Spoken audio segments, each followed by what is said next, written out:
Hi, thanks so much for your interest in my book, The Accidental Caregiver: Challenges and Triumphs of Intimate Family Caregiving.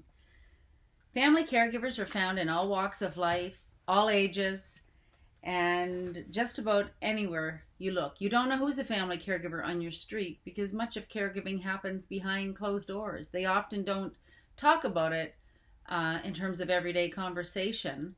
But if you happen to know intimate family caregivers, you'll know for sure that they always experience change, loss, and grief. When someone needs a family caregiver, it's often because they're in a situation where they may need care and support through an acute illness, but more often than not, it's a long-term chronic illness of some sort. In my own personal situation, my dad had chronic progressive MS. He was diagnosed when we were all very young, and we were blessed to have him at home with the loving care that my mom was able to give to him for 21 years. But Dad was diagnosed at a time when he had four relatively young children. I was 18 and the oldest just starting nursing school. The youngest was 10. So you can imagine the challenges and the changes that our family saw over 21 years with a chronic debilitating disease happening. Caregivers often experience what's called anticipatory grief. They're in the situation because someone needs them, whether it's a loved one, a close family member, a parent, a spouse, a child, or perhaps it's a friend or a distant relative that you're the primary caregiver for. But regardless, the person is not likely to get better if you're in an intimate, relentless family caregiving role. I've talked to over 75 family caregivers in terms of a research program, interviewing them and experiencing their stories in different ways, and also as a nurse administrator of a large home health care company for many years. But I don't have them all in my story. I have about 9 of them represented, including stories of my own family's experience scattered throughout this narrative that occurs over about 10 chapters. So I'm just going to do a little reading on my chapter on change, loss, and grief, and talk about a couple of caregivers and some of the stories.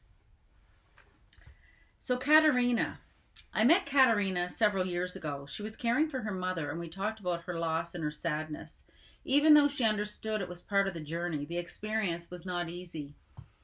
Katerina wrote a poem in an arts-based research project I was leading, and this is the last stanza of her poem, Roles Reversed.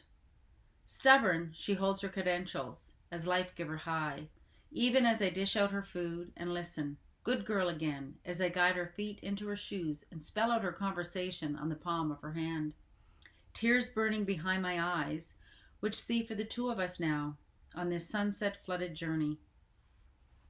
I heard some of what Katerina expressed in her poem from many adult children looking after frail or aging parents.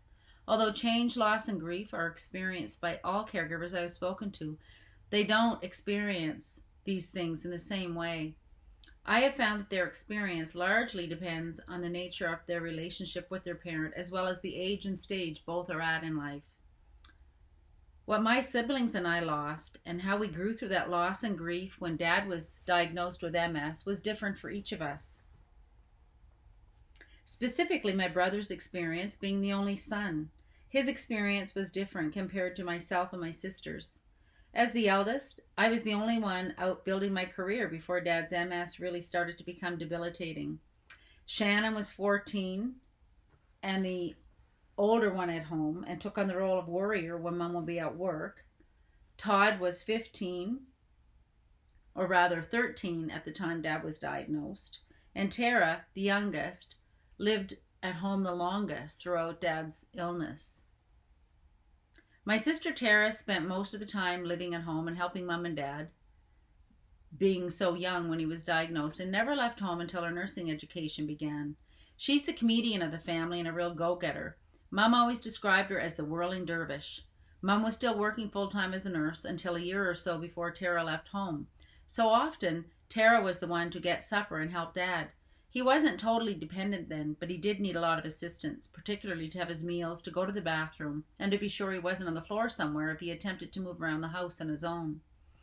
Tara doesn't remember a father without MS. She said, I faintly remember times out on the lawn, and I was thinking I was sitting on his knee laughing, but I'm not sure. It might be because of some of the pictures I've seen. Tara knew Dad's food likes and dislikes like no other. Things I recalled Dad liked to eat, Tara often corrects me with something like, Lord, no, he hated pasta. He would only eat it because Mom never gave him a choice. I always made Dad what he wanted, not what Mom left us in the fridge. We have great laughs over food stories in our house because we all know how Mom likes us to clean up whatever food is in the fridge. Poor Dad would have to eat it up, and pasta casseroles were a great way to do that. Tara also makes a great cup of tea, just the way Dad liked it, and the way many other Maritimers enjoyed it. Red rose, steeped well, and with milk. Tara remembered one particular day when she heard Dad choking. She said, I was drying my hair, and to this day I have no idea what made me turn off my blow dryer and look out to check on Dad. I didn't hear anything, and I just thought I should check on him. Her bedroom was right off the den where Dad spent most of the days. It was a large room that was once the carport when Dad first built her house, but deciding that we needed more space after all of the children were born, he converted the carport to a den and a bedroom. We spent a lot of time in the den because Mom and Dad installed an in-ground pool 2 years before Dad was diagnosed, likely as a way to keep us kids at home and entertained during our teenage years. It was well used with a steady stream of friends and extended family. In those early years, most family gatherings were at our house.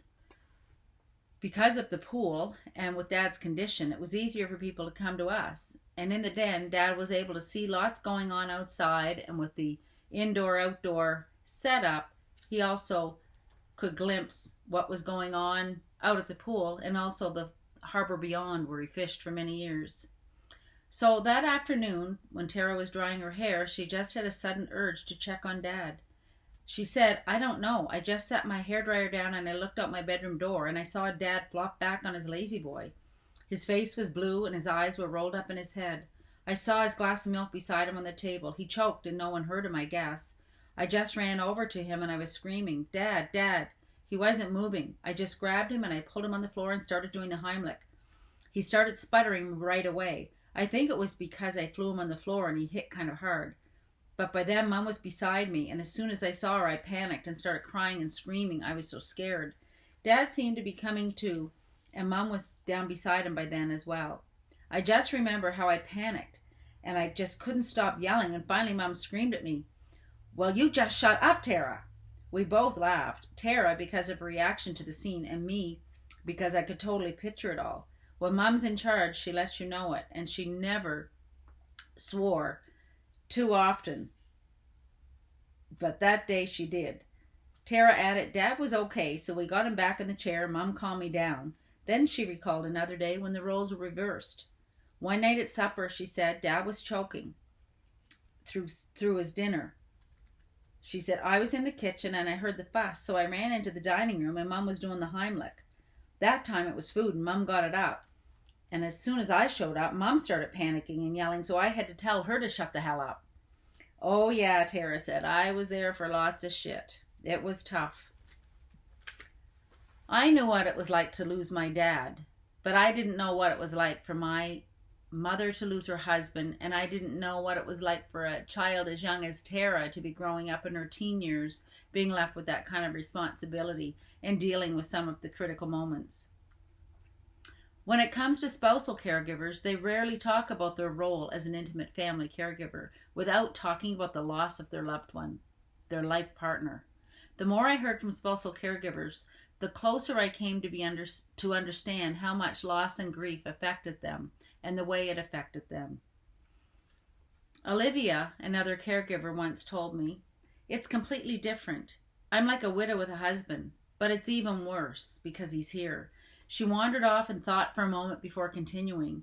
You know, we always used to do things together. We traveled together, we cooked together, we gardened together, we did everything together. Now I'm essentially by myself, and the people we used to associate with, especially family, they no longer associate with us. Olivia was caring for her husband who had Alzheimer's disease. She provided his personal care as well as took care of all household chores, financial management, and necessary home repairs.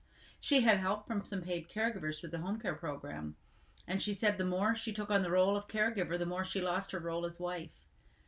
When I asked her about support from her children. She replied, "Oh, yeah, I get that, but it's not the kind of support that I had from my husband as a wife, but they certainly do support me very, very much. I've got a son and a daughter in law, and yes, help from my two other caregivers."